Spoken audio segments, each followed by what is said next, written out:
What's up, YouTube, and welcome back to the Knicks Cave. I'm Jan, the Knicks fan, your host, and let's get right into it. But before we get into it, I want you to do me one small favor. I want you to hit that like button. I definitely want you to subscribe, leave a comment. You want to know the next video going to drop, hit the notification bell. All right, 112-105, the New York Knicks walk away with a loss. And I'm not mad. That's the first thing I'm going to say. I'm not mad. I'm not upset. And I actually wanted this loss. And before y'all kill me in the comment section, let me tell you why I wanted this loss. Because I wanted the Knicks to keep the perspective. I don't want the Knicks to have some humility. We was floating on cloud nine. The fans was acting like nothing can happen. Um, Maybe not everybody, but you know what I mean. This game taught the New York Knicks one thing, that we know where we need to go or what we need to do, and we're not there just yet. Um, I can point out the reason why we lost this game, which I will, and because we could have walked away with the win. And I know a lot of people expected the New York Knicks to beat the Charlotte Hornets, especially the way the Hornets are playing, the way their season is going, losing their star player, their point guard, Ball. But this is why I'm gonna tell you why I expected the New York Knicks in a way to lose this game, but in a funny way. Y'all can kill me in the comment section. I wanted the New York Knicks to lose this game. And like I said, I wanted to teach the team humility. I'm not trying to say that they're overconfident, but I wanted to know that, yeah, we can beat anybody, but anybody can beat us if we off. And if we don't keep that composure, if we don't come out every night and play with the passion and give it what we got, what got us this 9-game winning streak. And the New York Knicks haven't had a 10-game winning streak since 2013.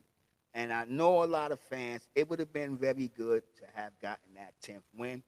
And I can imagine what the storyline is going to be around ESPN and all these other major sport lines. Have we judged or jumped gun with the New York Knicks? Are they really this and this? Because one I read an article where they was actually asking, are the New York Knicks contenders, which I found funny and hilarious because I actually done a video and I had said the New York Knicks are contenders.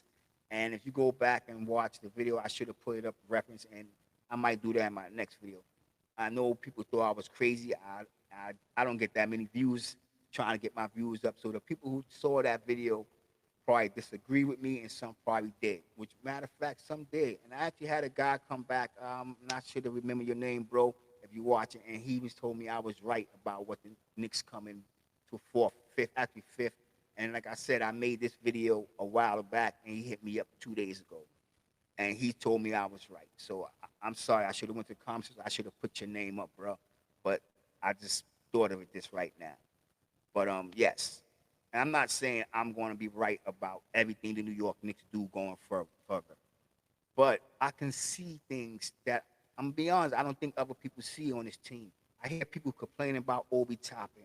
Y'all not realizing that the New York Knicks need Obi Toppin. We need role players. We don't need every player on this team to be a superstar. And that's why I hear a lot of people asking for from this team. But let's get back to the Charlotte and New York Knicks game and why the New York Knicks lost. First of all, Julius Randle had an off night.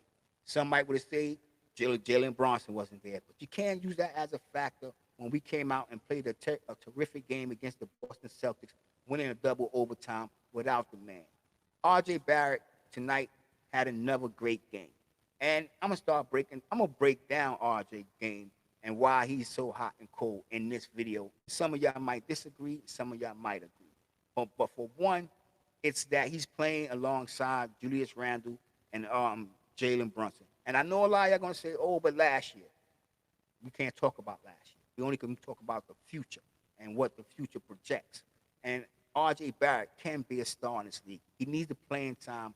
He needs a system where that's going to really elevate his talent.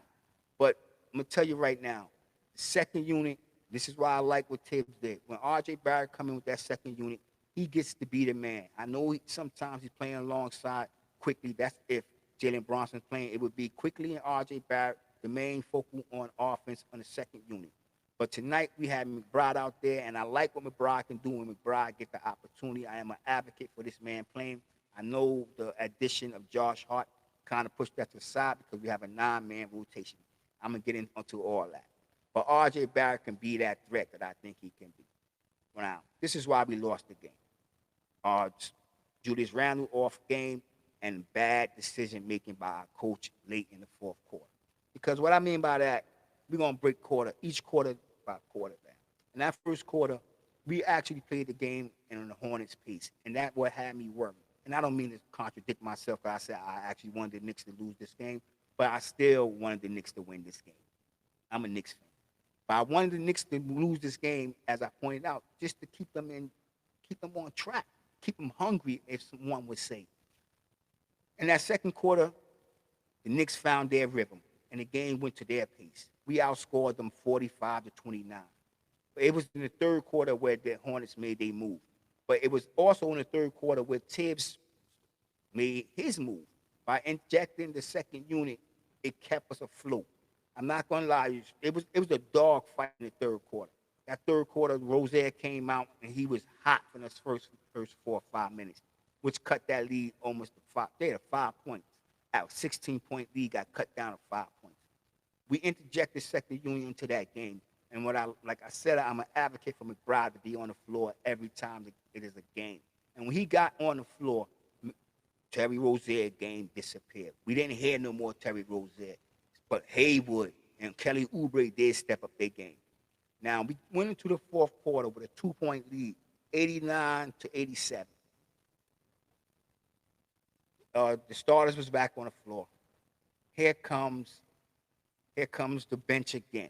Now, the bench do their job. The bench done was exactly what they did in the second half and the beginning of the ending of the third quarter, the beginning of the third quarter around there.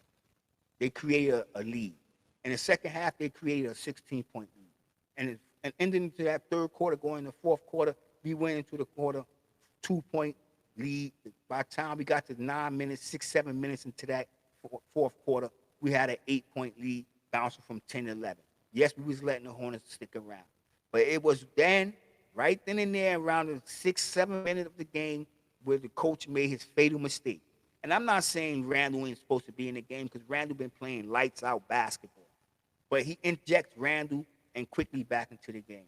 And yes, quickly just played the most minutes of any player that played in the league this season, 55 minutes a game, which he did have another 50-minute game early on. But quickly played 55 minutes in that Boston game, which was more than any other player played this year in a game. And so you should expect some tired legs. And that's what they gave us. Quickly wasn't as explosive as he was in that Boston game, and Julius Randle just looked it lost. Let's be honest. So I'm saying, as a coach, you have no problem interjecting Josh Hart into the game for R.J. Barrett because it had proved to be a good decision. Now, when you made that decision with bringing that second unit on, and we took that 8-point lead, and we went basket for basket. Yeah, after we had that 8-point lead, we was going basket for basket. But we were still playing good defense, and we was making them have to work harder on the other end. But when you brung Randle back in, which Randle was having a bad night, and then you started calling plays for Randle, isolation, which everybody knows the Knicks are a heavy isolation team. You started calling the ISO for a man who had a very bad night. By the time we got to the fourth quarter, Randle was only shooting 4 for 11. Now he's taking jump shots, and he's missing, and he's forcing shots, and he's missing. Hornets is creeping back into the game. The New York Knicks lost. That's how we lost this game. Other than that, the team played very good basketball for not to have their star point guard and to have their star power forward to have an off night. It's just the coach had made the right decision down the line, and we would all be celebrating that 10th win right now. But like I said, I don't mean to contradict myself.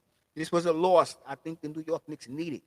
You know what I'm saying? Because it shows us that, yeah, we can beat anybody in this league, but we can also lose to anybody in this league. And that's what the Knicks need, some humility. I mean, I ain't saying we don't have it, but we need to keep things in perspective while we're making this run into the playoffs. That's just my opinion.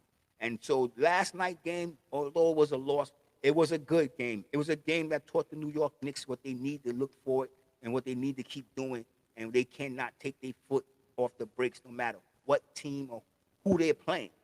That's just my opinion, and I would like to hear y'all. So tell me what y'all think in the comment section. And with that being said, I want everybody to stay safe, stay healthy. God bless, and peace.